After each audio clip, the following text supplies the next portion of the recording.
प्रणाम। ओम नमः शिवाय। एक महत्वपूर्ण प्रश्न है कि मनुष्य को कहाँ रहना चाहिए, क्योंकि लोग कहते हैं और हम योगी भी कहते हैं कि मनुष्य एक प्राकृतिक प्राणी है, तो उसे नदियों में, जंगलों में, ऐसे पेड़ पौधों के समीप रहना चाहिए और उसको इस प्रकृति के मध्य ही रहना चाहिए, क्योंकि प्रकृति के लिए वो बना है।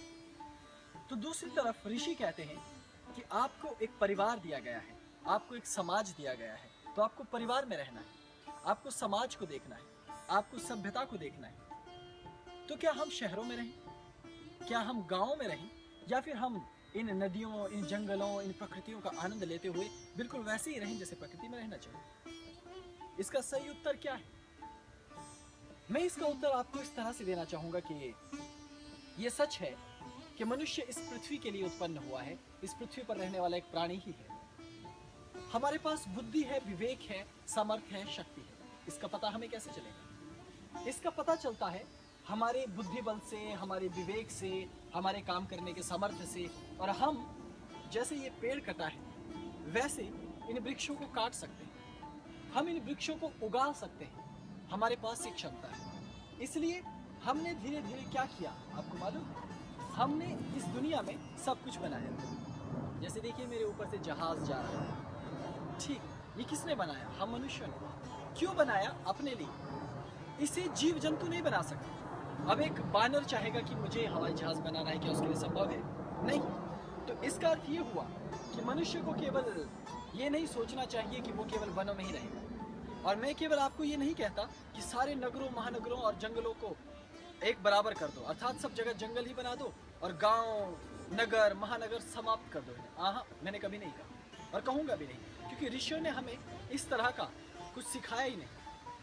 लेकिन उन्होंने हमें ये कहा कि जितने जितने अनिवार्य आपके ये घर हैं, आपके ये शहर हैं, उससे भी अधिक अनिवार्य ये जंगल, ये हवा, ये प्रकृति और ये आसमान, ये सब आपके लिए बहुत ज़रूरी है। मेरे ऊपर बहुत सुंदर से ऊंचे ऊंचे वृक्ष हैं और उनके ऊपर हवा से झूलते हुए उनके किनारे और ऊपर बादल हैं, और मैं यहाँ प्रकृति के मध्य हूँ, बहुत खुश, क्योंकि सांस ले सकता हूँ ताज़ी हवा में, उछल सकता हूँ यहाँ जोर जोर से, अपने जीवन का आनंद ले सकता हूँ, क्योंकि ये मेरी ज़िंदगी के लिए बेहद ज़रूरी है।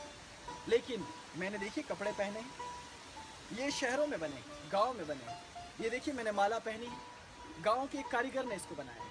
मेरे पास देखिए धोती है, ये गांव में कारीगर ने बनाया। इसका मतलब है कि मुझे सुखी रहने के लिए कुछ हद तक अपने बुद्धि विवेक के अनुसार इस सभ्यता में चलना होगा, और कुछ हद तक मुझे इस प्रकृति में रहना होगा, क्योंकि प्रकृति मेरी असली भूमि है। इसलिए आपको एक तालमेल बनाकर चलना है, एक सुंदर तालमेल, जहाँ ये शहरवाद, जहाँ ये बाजारवाद आप पर हावी ना होने लग जाए। नौकरी आपने अपने लिए बनाई थी, लेकिन आज आप नौकरी के लिए हो, इसलिए संभलने की ज़रूरत है, इसलिए इस गड़बड़ से बचने की ज़रूरत है। इसलिए आपको दोनों काम ऐसे ही करने हैं कि नौकरी भी हो जाए और नौकरी आप पर हावी भी ना हो। आप शहरों में भी रहें, लेकिन आपसे ये प्रकृति छूट ना जाए, तभी तो आनंद है इस प्रकृति। इसलिए एक वास्तविक योगी वो ना तो पूरी तरह प्रकृति का है और ना ही पूरी तरह समाज का है, वो दोनों का ही है, दोनों के मध्य ही रहता है। वो विज्ञान का भी सम्मान करता है,